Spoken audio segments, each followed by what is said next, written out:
Olá, doutores. Seguindo aqui então nosso conteúdo de pneumologia, nós hoje entramos em pneumotórax, uma afetação pulmonar, uma afetação de parênquima muito comum dentro das enfermidades de clínica médica e também algo recorrente quando se fala também de trauma, de atendimento ao politraumatizado, tá? Tendo em vista que o que muda da clínica para o trauma é o mecanismo etiológico, no trauma nós temos esse pneumotórax como uma das causas de tratamento inicial a esse paciente, né? Uma situação, uma lesão que acarreta esse quadro, onde coloca o paciente em risco eminente de óbito. Então, quando se trata de trauma, a conduta é uma. Na clínica, a conduta muda um pouquinho, é um ambiente mais controlado.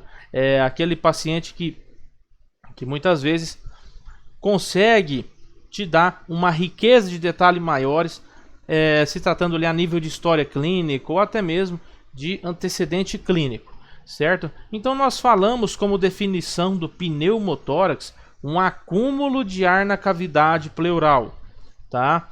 Quando se trata de trauma, a gente fala aquele acúmulo de ar no tórax em formato de um sinal, né, de acúmulo em saco de papel, né, como se fosse uma bolha no tórax. Tá? Então, a terminologia, a definição de pneumotórax é o acúmulo de ar livre na cavidade pleural, certo? E a gente fala de classificações. Como assim? Aqui ainda a gente está falando desse tipo do pneumotórax, da forma geral dele, né? Aqui eu não estou falando ainda de origem, estou falando de situações em que apresentam-se essas formas clínicas. Então nós podemos ter, de forma geral, o pneumotórax fechado, tá? Que é aquela situação onde nós não temos uma abertura no tórax, nós não temos lesões abertas em cavidade torácica. O próprio pneumotórax aberto, né? O pneumotórax aberto é aquela situação onde tem o pneumotórax e o paciente tem uma lesão no tórax maior a 2/3 do diâmetro da traqueia, né? Da grossura ali, do calibre da traqueia, que faz uma comunicação do meio interno torácico para o meio externo. Então o ar ele está entrando ali de fora para dentro. Esse paciente aqui a gente já tem que fazer uma situação, já tem que instalar um curativo valvulado, um curativo de 3 pontas, né? Para que esse ar saia do tórax, mas não retorne. E temos o pneumotórax hipertensivo. O pneumotórax hipertensivo é uma complicação, diga-se de passagem, desse pneumotórax fechado, que esse acúmulo de ar começa a fazer compressão de órgãos internos, aumenta a pressão intratorácica e o paciente começa a descompensar ali por um choque obstrutivo, beleza? E aqui a gente tem a classificação quanto à origem desse pneumotórax. Esse pneumotórax ele pode ser tanto espontâneo quanto adquirido. Quando eu falo do pneumotórax espontâneo, o próprio nome já fala. Espontâneo é recorrente a alguma situação de dentro do próprio corpo do paciente. Não tem aqui envolvimento de causas externas, né? Então, esse pneumotórax espontâneo ele pode ser tanto dividido como primário ou secundário, tá? Primário, aquele pneumotórax que surge secundariamente a uma hiperinsuflação. Aqui a gente vai falar desse primário um pouquinho mais para frente. E o secundário é que ele vem secundário a pneumopatias, tá? Aquele paciente que já tem enfisema pulmonar, aquele paciente que está com uma pneumonia bem agravada, né? São essas situações. E nós temos o pneumotórax adquirido. O pneumotórax adquirido nós podemos ter aqui como pneumotórax neonatal, né? O iatrogênico, o próprio nome iatrogênico já fala, por um erro médico, teve esse pneumotórax, tá? E também o barotrauma. Doutor, barotrauma. Que parada é essa aí? Barotrauma é o trauma que é secundário a uma hiperinsuflação ventilatória no tórax do paciente. Um exemplo, o paciente num ventilador mecânico mal regulado, mal calibrado. O ventilador mecânico mandando mais volume do que o pulmão suporta. Beleza? E, por último, o próprio traumatismo. Certo? O pneumotórax primário, ali ainda falando do próprio primário, nós podemos citar também uma ruptura de uma própria vesícula subpleural, né? Vocês vão ver ali para frente como o nome de Bleb, certo? Ou a própria ruptura de uma bolha enfisematosa, né? Bom, o traumatismo a gente já sabe, né, que pode ser tanto por um mecanismo contundente, houve uma contusão pulmonar, o pulmão foi projetado contra a parede da caixa torácica e ali rompeu alguma coisa ali, tá? Ou um próprio arco costal, né, uma fratura de gradil costal que lesiona esse pulmão, que lesiona essa pleura, certo? Então, são essas situações secundárias ao trauma. Falando de etiologia, nós falamos aqui de 3 caminhos, né? 3 situações onde esse ar percorre e esse ar faz toda essa mecânica aí. Então, primeiramente, a gente fala que o fluxo de ar ele passa do pulmão através da perfusão, através da perfuração para a pleura visceral. Então, ocorre a perfuração, certo? O outro caminho é o fluxo de ar passa do ar atmosférico através de uma perfuração na parede do tórax, certo? E também perfura a pleura parietal, ou algo muito raro de acontecer, uma fístula esofágica, ou onde como há uma perfuração de víscera abdominal também, certo? Aqui a gente já cita o trauma, né? Uma passagem de ar atmosférico que passa por essa ferida, por essa abertura no tórax, passa ali por uma abertura na pleura parietal e se acumula entre essas pleuras parietal e visceral ali, tá?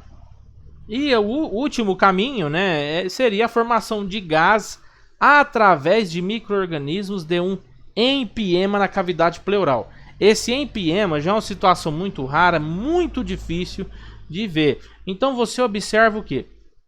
Durante a inspiração, né, o tórax expande e esse acúmulo de ar na pleura ali por fora não deixa com que o pulmão se expanda, tá? E durante a expiração esse ar que está acumulado ali também não sai. Então acaba que é um processo onde você não consegue soltar esse ar para fora, certo? A gente vê aqui, ó, pneumotórax reduzido pela ruptura da pleura visceral, que funciona como um check valve, uma válvula check, tá? Diagnóstico, como que eu diagnostico pneumotórax? Vamos lá. Pacote, né? História clínica, exame físico e exame radiológico. Aqui nós temos diferenças no trauma e diferenças no paciente clínico, tá? Vamos começar pela anamnese. Paciente em repouso, né? Eu faço todo aquele cheque com o paciente em repouso, tá? Geralmente é uma patologia, uma situação que não tem relação com o esforço físico. O paciente cursa com dor torácica e dispneia, que são os principais sintomas. Tá? E quando começa a piorar isso aí, quanto mais ar dentro do tórax, mais a compressão aumenta, aí o paciente começa a cursar já com uma descompensação de sinais vitais. O paciente começa a cursar com choque obstrutivo. Beleza? E essa clínica não tem relação proporcional com o tamanho do paciente. O paciente é maior, o pneumotórax é maior. Tudo vai depender do tipo de lesão, vai depender do que ocasionou esse pneumotórax aí. Vamos lá. No exame físico, né? Eu vou ver na minha auscultação ali que o paciente tem um murmúrio vesicular diminuído. ou dependendo do tamanho desse pneumotórax, onde tiver colabado ali, vai tá zerado, o murmúrio vesicular vai estar ausente, né? Vai ter uma diminuição da expansibilidade local, então você vai ver que um tórax ele se expande mais do que o outro, né? Um lado está maior que o outro, aquele famoso tórax paradoxal. Aumenta o volume do volume torácico ipsilateral. Você tem uma hiperressonância à percussão, ou um hipertimpanismo, né? Parece que aquela caixa de ar na percussão, aquele som está bem oco, bem irradiante. E também o paciente tem uma cianose, aquele paciente que perfunde mal, aquele paciente que provavelmente está com o nível de saturação já baixando, né? O paciente está taquicárdico, está taquipneico, aqui já começa já hipotenso, beleza? Ter em consideração se o paciente se esse paciente foi um paciente de trauma ou clínico, beleza? Vamos lá. Na radiologia, primeira coisa, raio-x de tórax póstero anterior. É o que eu mais uso para acabar de fechar esse diagnóstico, né? No guideline fala o quê? Separação das linhas pleurais, né? Uma faixa de ar. Você observa uma faixa de ar, você observa uma lâmina de ar no ângulo costofrênico. E alguns achados que sugerem esse pneumotórax. O primeiro deles é a hipertransparência, né? Você não observa trama vascular ali. E o desvio do mediastino. Aqui já quando aquele paciente já tem o tórax hipertensivo, já aquele paciente é bem complicado, o pneumotórax está bem grande ali. Tá? E na tomografia, que é o método mais sensível para checar isso daí, você consegue observar com a maior riqueza de detalhes. Detalhe, no paciente vítima de trauma, naquele paciente que chegou acidentado, eu não preciso fazer raio-x para fechar o diagnóstico de pneumotórax. No paciente de trauma, o diagnóstico é totalmente clínico, tá bom? Então, detalhe, no paciente de trauma, o diagnóstico de pneumotórax é totalmente clínico. Qualquer tipo de pergunta de concurso que você marcar que raio-x é método diagnóstico de pneumotórax no paciente de trauma, tá errado. Tá bom? Paciente de trauma, o diagnóstico é feito só pelo exame físico e pela sintomatologia. Beleza? Você percutiu o paciente, você auscultou o paciente, viu sinais vitais. Beleza? Não precisa de radiologia para drenar esse paciente, não, para fazer essa drenagem de tórax. O raio-x entra aqui depois da drenagem de tórax para eu ver a fixação, para eu ver a localização do dreno. Beleza? Vamos lá. O que eu observo no pneumotórax? Você observa um tórax mais cheio, né? Que o pulmão esquerdo, a gente observa uma atelectasia, o pulmão está cheio. Você observa uma leve horizontalização e aumento do espaçamento intercostal também, uma hipertransparência. Aqui é claro, sinal claro, você vê o pulmão bem maior que o outro, tá? Aqui a gente vê uma atelectasia pulmonar, que ainda não é uma situação de um pneumotórax em si instaurado, tá bom? Outra situação aqui, você observa a separação das linhas pleurais, tá? Bem nítido aqui, ó, uma faixa hipertransparente sem trama vascular. Tá? Você consegue observar a separação das linhas pleurais, ok? Outra situação aqui, ó, você observa a ponta do coração e o mediastino se afastando do pneumotórax hipertensivo. Tranquilo? É aquele famoso desvio contralateral. Aqui a gente vê uma hipertransparência, né? Mediastinal à esquerda. Então você vê aqui o pneumotórax, aquela bolha, e o mediastino se desviando contralateralmente ao lado afetado pelo pneumotórax. Beleza? É um sinal bem clássico, desvio contralateral de traqueia. Outra situação aqui, nessa primeira radiografia, a gente observa um pneumotórax pequeno, né? Bem aqui na parte inferior do pulmão direito especificamente. tá? Você observa ele bem moldado, você observa ele bem delimitado, um pneumotórax pequeno. 30 minutos depois, esse mesmo paciente volta a ser radiografado e você observa já uma hipertransparência absurda, já com desvio contralateral de traqueia, desvio mediastinal à esquerda, né, contralateral ao pneumotórax.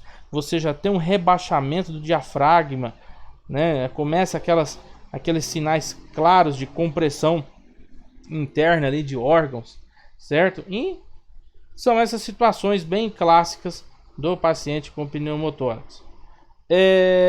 Aqui a gente mede, né, a magnitude do pneumotórax, onde você checa a distância interpleural, né, a distância de pleura e ápice, tá? São formas de você calcular mais ou menos como está esse pneumotórax no paciente.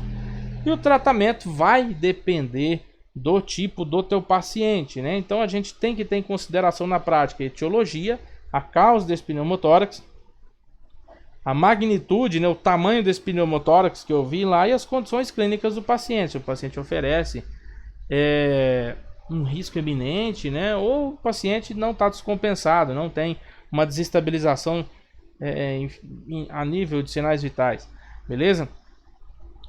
A avaliação clínica provavelmente desempenha o papel mais importante na estratégia terapêutica, né? Então a gente vê esses sinais clínicos para traçar o tratamento para o nosso paciente. Vamos lá. Pneumotórax espontâneo primário, né? Observar a clínica do meu paciente. Observar se o meu paciente está estável ou instável. Se o meu paciente ele é estável, né? Eu checo se tem uma boa saturação, né? E eu vou solicitar a imagem. Solicitei a imagem. Eu vi que o tamanho desse pneumotórax é menor que 3 centímetros. O que eu vou fazer? Esse paciente vai ficar em observação. Eu não preciso drenar esse paciente de cara para um pneumotórax pequeno. Não preciso já mandar um dreno torácico nele. Beleza? Eu deixo ele em repouso, reavalio a cada 4, 6 horas. Certo? E se tem uma melhoria clínica e uma melhoria lá no raio-x, ao sinal radiológico melhorou, beleza, paciente tranquilo, vai de alta para casa. Tá bom? Isso logo depois de observação. Opa, se esse pneumotórax é maior que 3 centímetros, aí eu vou internar esse paciente por mais de 24 horas. No mínimo 24 horas em observação. Aí eu vou considerar essa punção aspirativa. Vai depender do paciente, vai depender da etiologia do que eu vou fazer. Tá? Se eu vou fazer a punção aspirativa ou a drenagem fechada do tórax. Aí a gente fala já daquela toracocentese, padrão, tudo que a gente já viu. Certo? Beleza, fui ver a clínica do meu paciente. Meu paciente é um paciente instável. O paciente tem uma alteração de sinais vitais. O paciente tem uma má saturação. O paciente está bem descompensado, né? Aí eu vou tratar esse paciente bem semelhante ao paciente estável, tá bom? O paciente com maior de 3 centímetros de afetação ali. Só que aqui eu vou fazer essa situação em caráter de emergência. Eu vou drenar esse paciente o mais rápido possível para descomprimir esse tórax. Mas a descompressão acaba que é a mesma, tá? Já se for um pneumotórax espontâneo secundário, ou se for aquele pneumotórax adquirido, aí entra o trauma, entra todas aquelas situações do barotrauma. Se for menor a 1 centímetro, né? Se for menor a 1 centímetro, eu vejo ali um pneumotórax laminar e aí eu vou fazer o follow-up. Tá? Vai depender. O follow-up eu vou drenar esse paciente por uma aspiração, beleza? Retiro essa válvula, retiro a aspiração e tá tudo certo. Tá? Se esse pneumotórax for maior de 1 centímetro, eu vou fazer aquela drenagem fechada de tórax, fazer aquela drenagem valvulada, igual a gente viu, ou posso deixar o próprio selo d'água também. Tá? Drenagem pleural, né? Os aspectos técnicos. Subtipo mais usado, a gente fala drenagem fechada tubular simples. Outra aspiração contínua e aberta que a gente faz com aquele aparato de vácuo, né? E o dreno, ele pode ser tanto aquele dreno multifenestrado de plástico, né? Ou dreno siliconado. Vai depender do paciente, vai depender do que eu for drenar ali para eu escolher o calibre. Mas geralmente esse catéter ele é maleável, né? Eu uso um fio guia, posso usar até um bugre mesmo na inserção da pele ali, na inserção intratorácica, para eu passar esse tubo, tá bom? Aquele mesmo esquema que a gente já viu nas aulas de drenagem pleural lá atrás, tá? Local do dreno. Pneumotórax espontâneo costuma se drenar no segundo espaço intercostal, tá? Na linha M clavicular. Detalhe, dependendo aonde você for, não vai ser feita essa drenagem, tá? Essa drenagem vai ser feita lá no quinto ou sexto espaço intercostal, na linha médio axilar ou na axilar posterior. Se eu tenho coleções líquidas livres associadas com esse pneumotórax, aí direto eu já faço lá na linha axilar anterior, no quinto espaço intercostal. Beleza? Se coleções septadas, aí vai depender de onde que está essa coleção acumulada para eu drenar. Bom,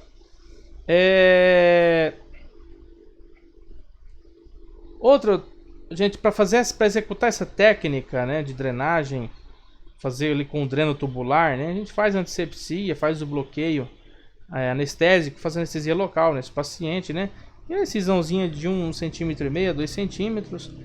Faço a hemostasia, né, faço a dissecção, uso para fazer uma divulsão, né, romba com a Kelly, e aí eu faço exploração digital, certo? E aí eu coloco o dreno para cima e posterior, beleza? Conecto esse dreno no sistema de aspiração, no sistema de drenagem. Aí vai depender se você vai usar o selo d'água, se você vai usar o êmbolo de pressão negativa, certo? E aí eu fecho ali esse sítio de drenagem, estabilizo esse tubo aí com um ponto em U, né? Faço curativo oclusivo e eu verifico a oscilação na coluna líquida lá no selo d'água, certo? Ver se está oscilando, se está bonitinho, se está saindo. Aí eu vou verificando o débito do frasco. Quando parou de oscilar, geralmente quando para é hora da gente já retira esse dreno, né? Depois de 3 dias, 2 dias, vai depender do seu paciente, tá? Manter o frasco ao nível inferior, ao lado do tórax do paciente, né? Nunca deixe esse frasco de drenagem aí no mesmo nível. E eu retiro o dreno se o débito for menor de 75 ml, certo? Com total expansibilidade pulmonar. E algumas considerações finais que a gente tem que citar é o que? O pneumotórax é uma condição clínica frequente nas emergências clínicas e cirúrgicas. O aspecto clínico ainda desempenha essencial importância no estabelecimento da estratégia terapêutica. Detalhe, o paciente de trauma, eu não preciso de raio-x para fechar o diagnóstico, só o paciente clínico, tá? Então constitui-se um sinal clássico de separação das pleuras visceral e parietal, evidenciado não raramente por um raio-x simples, né? O manejo adequado do pneumotórax depende dos 3 fatores, né? Etiologia, que é a causa, magnitude, que é o tamanho, e condições clínicas do paciente, se é um paciente estável. O limite de 3 centímetros da cúpula pleural à caixa torácica é fator radiológico determinante para a conduta do paciente de tórax espontâneo, né? No pneumotórax espontâneo. Drenagem do tórax ainda constitui o processo terapêutico mais eficaz e seguro, tá? Então, esse paciente é um paciente que não tem muito segredo para trabalhar com ele, não tem muito mistério. O que embasa aqui é um bom diagnóstico, um diagnóstico rápido, principalmente quando eu falo de causa etiológica, tá? Esse paciente é o paciente que você tem que fechar um diagnóstico rápido, um diagnóstico bem feito e drenar esse paciente o quanto antes, beleza? Então, lembra, no trauma um tipo de conduta vai depender. No trauma, geralmente esse paciente ele vem também com hipovolemia, esse paciente vem com outros acometimentos, tá? Já são situações mais adversas a essa clínica que a gente está acostumado a ver no paciente lá da clínica médica, tá bom? Então isso tudo vai depender de paciente para paciente. Beleza, pessoal? Ficamos por aqui então, tá? Até a próxima.